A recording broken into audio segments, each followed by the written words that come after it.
Hello friends, welcome to വിവിധ craft. നമ്മൾ ചെയ്യാൻ പോകുന്ന സാരിയിലൊരു മ്യൂറൽ പെയിന്റിംഗ് ആണ്. ഓണമോ വിഷുവോ ആഘോഷങ്ങൾ ഏതുമാവട്ടെ, വീട്ടിലെ അമ്മമാരും ചേച്ചിമാരൊക്കെ മ്യൂറൽ സാരികളൊക്കെ മേടിക്കാൻ വേണ്ടി പോകാറുണ്ട്.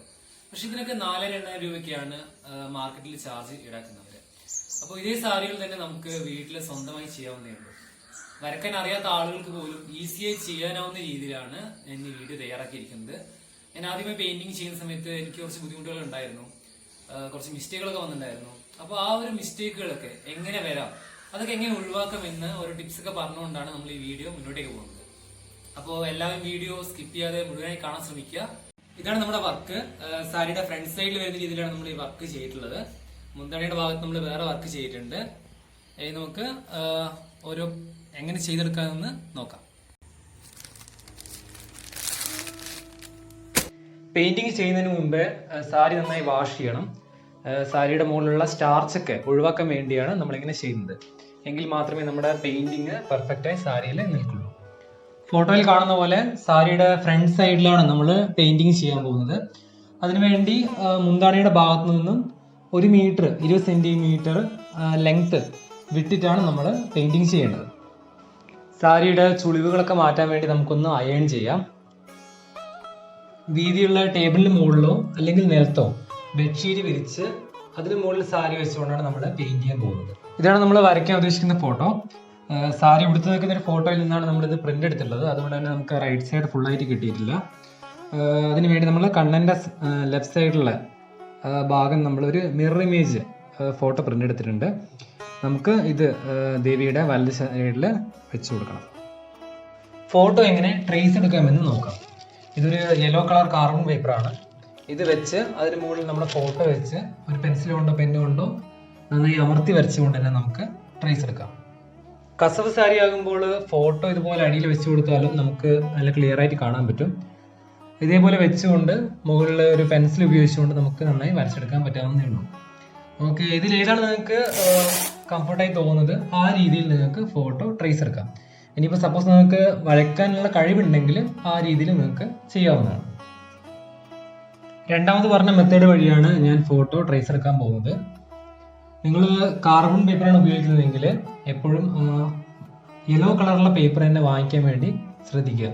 കാരണം കറുപ്പോ നീലയോ കാർബൺ പേപ്പർ വെച്ചുകൊണ്ടാണ് നിങ്ങൾ വരക്കുന്നതെങ്കിൽ നിങ്ങൾ വരച്ച ലൈൻസും പിന്നീട് പെയിന്റ് ചെയ്യുമ്പോൾ ആ പെയിന്റും കൂടി മിക്സായി അത് നമ്മുടെ ഫോട്ടോയുടെ ഭംഗി തന്നെ കളയും. അപ്പോൾ എപ്പോഴും യെല്ലോ കളറുള്ള പേപ്പർ തന്നെ വാങ്ങിക്കാൻ വേണ്ടി പ്രത്യേകം ശ്രദ്ധിക്കുക. പെയിന്റുകൾ നമ്മൾ യൂസ് ചെയ്യുന്നത് ഫാബ്രിക് പെയിന്റ് ആണ്. നമുക്ക് കൂടുതലായി വേണ്ടി വരിക റെഡ്, യെല്ലോ, ഓറഞ്ച്, പിന്നെ ഗ്രീന്, ബ്ലൂ, ലൈൻസ് വരയ്ക്കാൻ വേണ്ടിയിട്ട് ബ്ലാക്ക്, ഒന്ന് ഷെയ്ഡ് കുറക്കാൻ വേണ്ടിയിട്ട് വൈറ്റ്. ഇതൊക്കെയാണ് നമുക്ക് കൂടുതലായിട്ട് വേണ്ടി വരുന്ന കളറുകൾ. ഇനി ബ്രഷിലേക്ക് വരാം. നമ്മൾ 0 സൈസ് മുതൽ കുറച്ച് വലിയ ബ്രഷ് വരെ എടുത്തിട്ടുണ്ട്. നിങ്ങൾ പെയിന്റ് ചെയ്യുന്ന കളർ നോക്കിക്കൊണ്ട് നമുക്ക് ബ്രഷ് സെലക്ട് ചെയ്യാം. കുറച്ച് വലിയ ബ്രഷുകൾ യൂസ് ചെയ്യുകയാണെങ്കിൽ പെയിന്റിങ് നമുക്ക് വളരെ പെട്ടെന്ന് ചെയ്ത് തീർക്കാൻ പറ്റും. ഇത് 0 സൈസുള്ള ബ്രഷാണ്. നമ്മൾ പെയിന്റിംഗ് എല്ലാം ചെയ്തതിനു ശേഷം ഔട്ട്ലൈൻ കൊടുക്കണം ബ്ലാക്ക് വെച്ച്. അതിനു വേണ്ടി യൂസ് ചെയ്യുന്ന ബ്രഷാണ്. ബേസ് കോഡ് കൊടുക്കാൻ വേണ്ടി നമ്മൾ യെല്ലോ കളർ എടുത്തിട്ടുണ്ട്. ഈ ലെഫ്റ്റ് സൈഡിലുള്ള കളറാണ് നല്ലത്. റൈറ്റ് സൈഡിലെ കളറിന് കുറച്ച് ഷൈനിങ് കൂടുതലാണ്. അപ്പോൾ നമ്മൾ രണ്ടാമത് ഷെയ്ഡ് ചെയ്യുന്ന സമയത്ത് റെഡിനോടും ഗ്രീനോടൊക്കെ മാച്ച് ചെയ്ത് നിൽക്കുക നമ്മുടെ ഈ കളറാണ്. മാക്സിമം ഫ്രഷ് ആയിട്ടുള്ള കളർ തന്നെ യൂസ് ചെയ്യാൻ വേണ്ടി ശ്രമിക്കുക. കാരണം കുറേ കാലം തുറന്ന് വെച്ച് കാറ്റൊക്കെ കടന്ന് കളർ യൂസ് ചെയ്യാനൊക്കെ നല്ലത് പുതിയൊരു കളർ വാങ്ങിക്കൊണ്ട് ചെയ്യുന്നതായിരിക്കും നല്ലത്. ആദ്യമേ പറയട്ടെ, ധൃതി വേണ്ട. നമ്മൾ എത്രത്തോളം പതുക്കെ ശ്രദ്ധിച്ചുകൊണ്ട് ചെയ്യുന്നോ അത്രത്തോളം നമ്മുടെ വർക്കിന്റെ ഭംഗി കൂടിക്കൊള്ളും. പെയിന്റ് ചെയ്യുമ്പോൾ എപ്പോഴും കോർണർ സൈഡുകൾ കംപ്ലീറ്റ് ചെയ്യുക. അതിനുശേഷം നമുക്ക് ഉള്ളിലത്തെ ഭാഗങ്ങൾ ഫില്ല് ചെയ്യാം. കൈകൾ എപ്പോഴും നന്നായി വൃത്തിയാക്കി വെച്ചതിന് ശേഷം വേണം നമുക്ക് പെയിന്റിങ് സ്റ്റാർട്ട് ചെയ്യാൻ. അല്ലെങ്കിൽ കയ്യിലൊക്കെ ഉള്ള അഴുക്ക് തുണിയിലാകും. അത് രണ്ടാമത് കഴുകുമ്പോഴൊക്കെ ബുദ്ധിമുട്ടാകും. പെയിന്റിങ് ചെയ്യുമ്പോൾ എല്ലാ ഭാഗത്തും ഒരേപോലെ ഒരേ അളവിൽ പെയിന്റ് എത്തുന്ന രീതിയിൽ വേണം നമുക്ക് ചെയ്യാൻ. ബെഡ്ഷീറ്റും സാരിക്കും ഇടയിലായിട്ട് നമ്മൾ ഒരു തുണി കൂടി വെച്ചിട്ടുണ്ടായിരുന്നു. അത് വീഡിയോയിൽ കാണിക്കാൻ വിട്ടുപോയി. കാരണം എന്ന് വെച്ചാൽ നമ്മൾ പെയിന്റ് ചെയ്യുമ്പോൾ എന്തായാലും സാരിയുടെ അടിയിലൂടെ പെയിന്റ് താഴേക്ക് പോകും. അപ്പോൾ ബെഡ്ഷീറ്റിന്റെ മുകളായി ബെഡ്ഷീറ്റ് വൃത്തിയിടാതിരിക്കാൻ വേണ്ടിയിട്ടാണ് നമ്മൾ ഒരു എക്സ്ട്രാ ഒരു തുണി കൂടെ വെച്ചിട്ടുള്ളത്.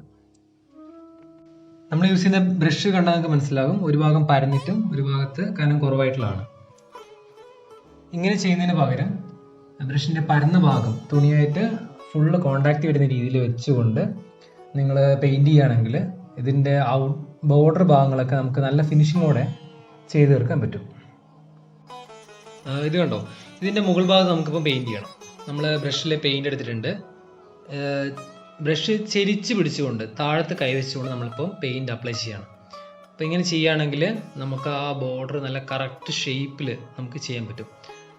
പക്ഷെ നമ്മളിപ്പോൾ ഇതിൻ്റെ താഴത്തെ ഭാഗത്ത് ഇതേ രീതിയിൽ ബ്രഷ് ചെരിച്ച് പിടിച്ചുകൊണ്ട് ചെയ്യുകയാണെങ്കിൽ ആ ലൈനിൻ്റെ താഴത്തോട്ടേക്ക് പെയിന്റ് പോകും, ക്ലിയറായി ചെയ്യാൻ പറ്റില്ല. എന്നാൽ നേരെ തിരിച്ച് ഓപ്പോസിറ്റ് സൈഡിൽ മുകളിലായിട്ട് നമ്മൾ കൈവച്ചുകൊണ്ട് പെയിന്റ് ചെയ്യുകയാണെങ്കിൽ ആ ഭാഗത്ത് നമുക്ക് കറക്റ്റായി ചെയ്യാൻ പറ്റും. അപ്പോൾ പെയിന്റ് ചെയ്യുമ്പോൾ ഈ കാര്യം പ്രത്യേകം ശ്രദ്ധിക്കുക. നടുവിലിരുന്ന ഭാഗത്ത് നമുക്ക് എങ്ങനെ വെച്ചുകൊണ്ടും ചെയ്യാം, കുഴപ്പമില്ല, നമുക്ക് ക്ലിയറായി കിട്ടും. അതേപോലെ തുടക്കക്കാർക്ക് വരുന്ന മറ്റൊരു പ്രശ്നമാണിത്. ഇപ്പം എൻ്റെ കൈയിൻ്റെ അടിയിൽ പെയിന്റ് ആയിട്ടുണ്ട്. അപ്പം ഞാനിത് കാണാതെ പെയിന്റ് ചെയ്യുകയാണെങ്കിൽ തുണിയിലേക്ക് വെക്കുമ്പോൾ തുണിയിലേക്ക് ആ ഭാഗത്ത് പെയിന്റ് ആവും. അപ്പോൾ നമ്മളെ ഡ്രോയിങ് പിന്നെയും കൊള്ളാവും. അപ്പോൾ ഇതെപ്പോഴും ശ്രദ്ധിക്കുക. അതേപോലെ നമ്മൾ പെയിന്റ് ചെയ്യുന്ന സമയത്ത് പെയിന്റ് കുപ്പി തട്ടി പെയിന്റ് തുണിയിലേക്ക് മറിയുക, ഇങ്ങനെയുള്ള കാര്യങ്ങളിലൊക്കെ എന്ത് ചെയ്യുക, ഒരു പ്രത്യേക എക്സ്ട്രാ കെയർ എടുക്കുക. കാരണം നമ്മൾ പെയിന്റിംഗ് ഒക്കെ കഴിഞ്ഞ് ഫൈനൽ ടച്ചിലൊക്കെ നിൽക്കുന്ന ടൈമിലായിരിക്കും മിക്കവാറും ഇതുപോലത്തെ കാര്യങ്ങൾ സംഭവിക്കുക. അപ്പോൾ നമ്മൾ അത്രയും നേരം എടുത്ത എഫേർട്ടൊക്കെ വെറുതെ ആയി പോവുക. അപ്പോൾ അന്നേരത്തെ എന്ത് ചെയ്യുക, ഇങ്ങനത്തെ കാര്യങ്ങൾ ശ്രദ്ധിക്കുക. അതേപോലെ ഒരുപാട് നേരമൊന്നും ഇരുന്ന് പെയിന്റ് ചെയ്യാൻ നമ്മളെ കൊണ്ട് പറ്റില്ല. കുറച്ചു നേരം പെയിന്റ് ചെയ്യുമ്പോഴേക്കും തന്നെ നമുക്ക് മടുത്ത് തുടങ്ങും. അപ്പോൾ അങ്ങനെ ഒരു മടുപ്പ് വന്ന് തുടങ്ങിക്കഴിഞ്ഞാൽ അവിടെ സ്റ്റോപ്പ് ചെയ്യാം. സ്റ്റോപ്പ് ചെയ്ത് പോയി ബാക്കിയുള്ള കാര്യങ്ങളൊക്കെ ചെയ്ത് പിന്നെ രണ്ടാമതൊരു മൂഡ് വരുന്ന സമയത്ത് ചെയ്യുക. അങ്ങനെ ചെയ്യുന്നതാണ് കുറച്ചും കൂടെ നല്ലത്. സപ്പോസ് ഒരു ഏരിയയിൽ പെയിന്റ് ചെയ്യുന്ന ടൈമിൽ ഓൾറെഡി പെയിന്റ് ചെയ്ത ഒരു ഭാഗത്തിൻ്റെ മുകളിൽ കൈ വെച്ചുകൊണ്ട് ചിലപ്പോൾ നമുക്ക് ചെയ്യേണ്ടി വരും. അപ്പം അങ്ങനെ ചെയ്യുകയാണെങ്കിൽ ആ ഏരിയ ഓൾറെഡി പെയിന്റ് ചെയ്ത് നന്നായിട്ട് ഉണങ്ങിയെന്ന് ഉറപ്പ് വരുത്തിയതിനു ശേഷം മാത്രം എന്ത് ചെയ്യുക, അതിന് മുകളിൽ കൈ വെക്കുക. കാരണം അല്ലെങ്കിൽ നേരത്തെ നമ്മുടെ കയ്യിൽ പെയിന്റ് ആയി അതേ അവസ്ഥയാണ് ഉണ്ടാവുക. അപ്പോൾ നമ്മുടെ കയ്യിൽ രണ്ടാമത് പെയിന്റ് ആവും, നമ്മൾ എവിടെയെങ്കിലും വെക്കും, തുണി പിന്നെയും വൃത്തികേടാവും. പെയിന്റിങ് എളുപ്പത്തിൽ കഴിയാൻ വേണ്ടിയിട്ട് ഞാനിപ്പോൾ ആ വലിയ ബ്രഷ് തന്നെയാണ് ഇപ്പോഴും ഉപയോഗിക്കുന്നത്. ഇപ്പോൾ ചെറിയ ചെറിയ ഏരിയകളിലൊക്കെ പെയിന്റ് ചെയ്യാൻ ഒരു ബുദ്ധിമുട്ട് തോന്നുകയാണെങ്കിൽ നിങ്ങൾക്ക് ചെറിയ ബ്രഷ് തന്നെ ഉപയോഗിക്കാം കേട്ടോ.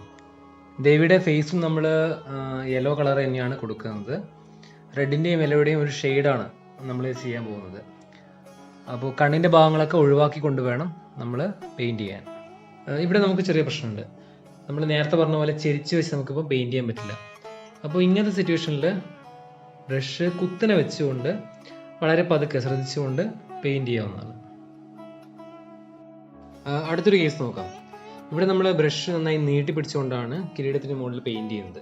കാരണം ഫേസ് ഇപ്പോൾ ജസ്റ്റ് പെയിന്റ് ചെയ്തേ ഉള്ളൂ, അതിന് മുകളിൽ കൈവച്ചുകൊണ്ട് നമുക്ക് പെയിന്റ് ചെയ്യാൻ പറ്റില്ല. നമ്മൾ യൂസ് ചെയ്തുകൊണ്ടിരിക്കുന്ന ബ്രഷിന്റെ സൈസ് 16 ആണ്. അതേപോലെ നമ്മൾ പെയിന്റ് ചെയ്യുന്ന സമയത്ത് ശ്രദ്ധിക്കേണ്ട മറ്റൊരു കാര്യം, നമ്മൾ വെള്ളം ഉപയോഗിക്കാതെ പെയിന്റ് ചെയ്യുക. ഡയറക്റ്റ് പെയിന്റ് ബ്രഷ് ഉപയോഗിച്ചുകൊണ്ട് തന്നെ അപ്ലൈ ചെയ്യുക. കാരണം വെള്ളം നമ്മൾ ഉപയോഗിക്കുകയാണെങ്കിൽ പെയിന്റ് സ്പ്രെഡ് ആവാനുള്ള ചാൻസ് വളരെ കൂടുതലാണ്. പിന്നെ മാത്രമല്ല നമ്മൾ ചെയ്യുന്ന വർക്കിൻ്റെ ഒരു ക്വാളിറ്റി നഷ്ടപ്പെടുകയും ചെയ്യും. ഇനി നമുക്ക് കണ്ണിൻ്റെ ഫേസിന് കളർ കൊടുക്കണം. നമ്മൾ യൂസ് ചെയ്യുന്ന ഗ്രീൻ കളറാണ്. ഇതിപ്പോൾ ഒരു ലൈറ്റും ഡാർക്കും ഗ്രീൻ നമ്മുടെ കയ്യിൽ അവൈലബിൾ ആണ്.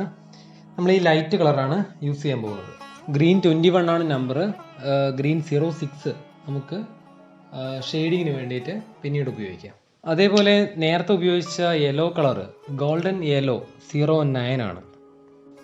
രണ്ടാമതൊരു കളർ അപ്ലൈ ചെയ്തതിന് മുമ്പ് ആദ്യം അപ്ലൈ ചെയ്ത കളറ് നന്നായി ഉണങ്ങിയ ശേഷം മാത്രം അപ്ലൈ ചെയ്യുക.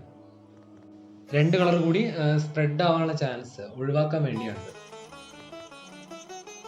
സാരിയിൽ ട്രേസ് എടുത്ത് ഇതുപോലെ മ്യൂറൽ പെയിന്റിങ് ചെയ്യാൻ അങ്ങനെ പ്രത്യേകിച്ച് കഴിവിൻ്റെ ഒന്നും യാതൊരു ആവശ്യമില്ല. അല്പം ക്ഷമ മാത്രം മതി. അപ്പോൾ ഈ വീഡിയോ ഇതുവരെ സ്കിപ്പ് ചെയ്യാതെ നിങ്ങൾ ഇത്ര നേരം കണ്ടുവെങ്കിൽ നിങ്ങളുടെ ക്ഷമ നിങ്ങൾ തെളിയിച്ചു കഴിഞ്ഞു. ഇനി നിങ്ങൾക്ക് പെയിന്റ് ചെയ്യാവുന്നതാണ്. ഷെയ്ഡിങ്ങും ഔട്ട്ലൈൻ കൊടുക്കുന്നതും നമ്മൾ അടുത്ത വീഡിയോയിലാണ് ചെയ്യാൻ ഉദ്ദേശിക്കുന്നത്. കാരണം വീഡിയോയുടെ ലെങ്ത് ഓൾറെഡി കുറച്ച് കൂടി കഴിഞ്ഞു. അപ്പോൾ നമുക്ക് ബാക്കി കാര്യങ്ങൾ അടുത്ത വീഡിയോയിൽ കാണാം. പെയിന്റ് ഒന്ന് ഉണങ്ങിയ ശേഷം സാരിക്കും ബെഡ്ഷീറ്റിനും ഇടയിൽ വെച്ച തുണി ഇതുപോലെ ഒഴിവാക്കാം.